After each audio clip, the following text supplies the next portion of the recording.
ఓం నమో నారాయణాయ. ఓం నమఃశివాయ. మాఘపురాణము 25వ అధ్యాయము. కృష్ణమదముని జహ్ను మహర్షికి ఇలా చెప్పారు. ఎంతటి మహా పాపాత్ముడైనా మాఘమాస వ్రతం చేస్తే పాపాల నుండి విముక్తి పొంది పునీతుడవుతాడు. దీనికొక ఇతిహాసం ఉన్నది, చెబుతాను విను. పూర్వం కళింగ దేశంలో ఒక కిరాతకుడు ఉండేవాడు. అతనికి అపారమైన సంపదలు ఉన్నాయి. కావలసినంత పరివారం కూడా ఉంది.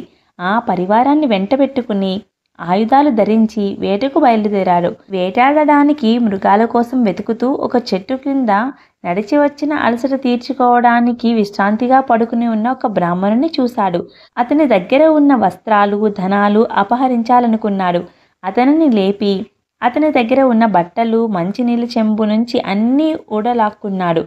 తర్వాత, బాపనయ్య, నీ దగ్గర ఉన్న డబ్బంతా తీసి అక్కడ పెట్టు, లేకపోతే చంపేస్తాను అని బెదిరించాడు. పాపం ఆ బ్రాహ్మణుడు, అయ్యా, నేను చాలా పేదవాణ్ణి. వచ్చేది మాఘమాసం కదా, నర్మదా నదిలో మాఘస్నానాలు చేద్దామని వెళుతున్నాను. నా దగ్గర సొమ్ము ఏమీ లేదు, నన్నేమీ చెయ్యొద్దు అని దీనంగా వేడుకున్నాడు.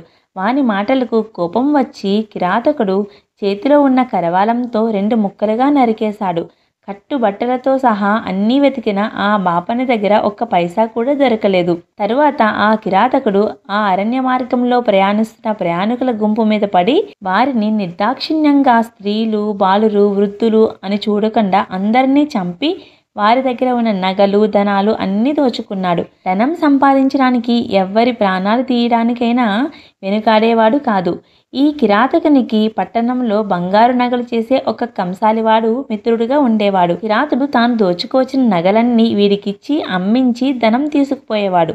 కంసాలి కిరాతకుడు తెచ్చిన బంగారంలోంచి కొంత అపహరించి స్వయంగా అమ్ముకుని బంగారం అమ్మి పెట్టినందుకు కిరాతకునికిచ్చే సొమ్ములో కూడా కొంచెం డబ్బు పుచ్చుకొని బాగా సంపాదించాడు.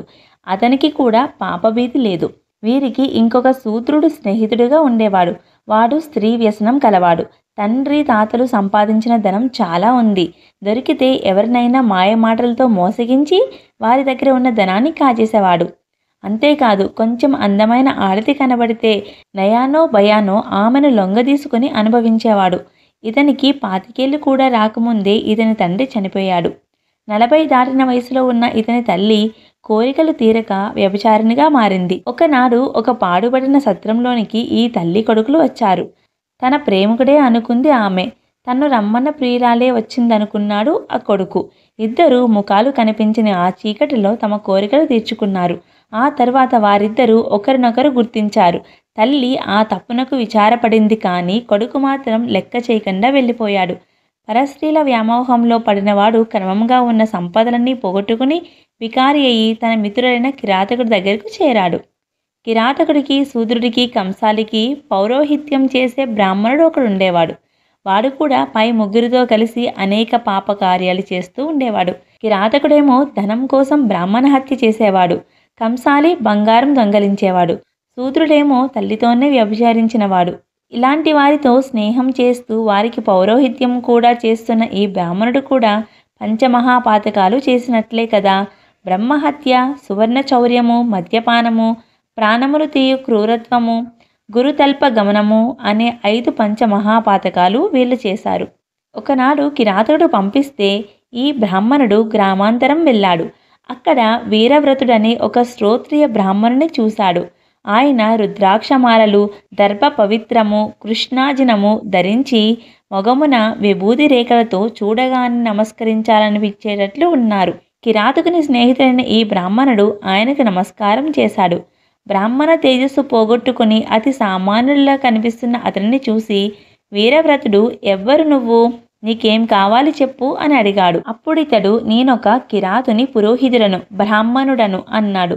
వీరవ్రతుడు కొంచెంసేపు కళ్ళు మూసుకుని దివ్య దృష్టితో ఈ బ్రాహ్మణుని కథ అంతా గ్రహించి కళ్ళు తెరిచి ఇలా అన్నాడు. నువ్వు చేసిన పాపాలన్నీ చెబుతాను విను. నీ యజమాని కిరాతుడు బ్రహ్మహత్యాది పాపాలు అనేకం చేశాడు. వారి మిత్రుడైన కంసాలి సువర్ణ చౌర్యం చేస్తున్నవాడు. వారికి ఇంకొక స్నేహితుడున్నాడు. వాడు శూద్రుడు. వాడు తల్లితోనే వ్యభిచారం చేసినవాడు.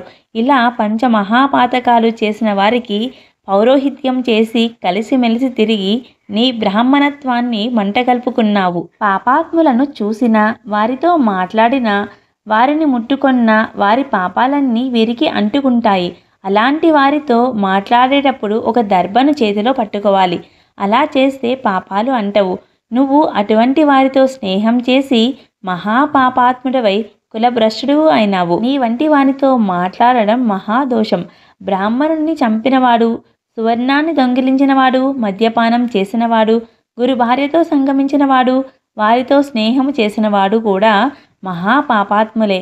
వారికెంత దూరంగా ఉంటే అంత మంచిది అని మాటలాడుతూ విరమించారు. ఈ బ్రాహ్మణుడు అయిన విశృంఖలుడు ఆ మాటలు విని చాలా భయపడ్డాడు. ఆ వీరవ్రతుడికి దూరం నుంచే సాష్టాంగ దండ ప్రణామం చేసి చేతులు జోడించి, మహాత్మా, నాకు ఈ మహాపాతకాల నుండి విముక్తి ఎలా కలుగుతుంది?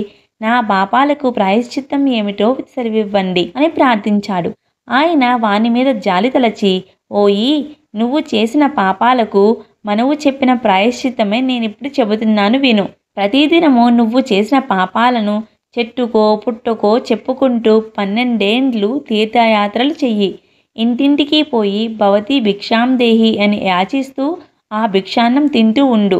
మాఘమాసం వచ్చేటప్పటికి ప్రయాగ క్షేత్రానికి చేరి మాఘమాసం 1 రోజులు ప్రాతకాలంలో గంగా యమున సరస్వతి త్రివేణి సంగమంలో స్నానం చేసి ప్రయాగ క్షేత్రాధినాథుడైన మాధవుణ్ణి అర్చనం చేసుకుంటూ ఉండు. ఆ 1 రోజులు త్రివేణి సంగమ స్థానంలో ప్రొద్దున్నే స్నానం చేస్తే వాని పాపాలన్నీ నిప్పులలో పడిన ప్రతి పోగులా నశిస్తాయి. మాఘమాసం వెళ్ళిన తర్వాత 1 సంవత్సరం పాటు ప్రయాగలో ఉండి త్రివేణి సంగమ స్నానం చేస్తూ గోమాత భక్షించగా మిగిలిన బియ్యంతో అన్నం వండుకుని తిను. అప్పటికి నీవు చేసిన పాపాలకు ప్రాయశ్చిత్తం అవుతుంది, పాపాలు నశిస్తాయి అని చెప్పగా విని విశృంఖలుడు, ఆర్య, నా మిత్రుడైన కిరాతుడు, కంసాలి, శూద్రుడు ఇంకా ఆ పాపాలలో కూరుకునిపోయి నరకబాధలు పడవలసిందేనా? వారి పాపాలకు ప్రాయశ్చిత్తం లేదా అని అడిగాడు. అప్పుడు వీరవ్రతుడు, నీకు చెప్పిన ప్రాయశ్చిత్తమే వారికి వర్తిస్తుంది. నువ్వెలా చేశావో వారిని అలాగే చేయమని చెప్పు. విశృంఖలుడు మళ్ళీ వీరవ్రతుడికి నమస్కరించి, గురుదేవా, మీరు చెప్పినట్లు 12 ఏళ్ల పాటు తీర్థయాత్రలు ప్రయాగ స్నానాలు చేసి నా పాపాలకు ప్రాయశ్చిత్తం చేసుకున్నాక తమ సన్నిధికి తిరిగి వస్తాను. అప్పుడు నాకు ధర్మోపదేశం చేసి నన్ను అనుగ్రహించండి అని ప్రార్థించాడు. ఆయన సరే అని వాగ్దానం చేశాక విశృంఖలుడు తీర్థయాత్రలకు బయలుదేరాడు.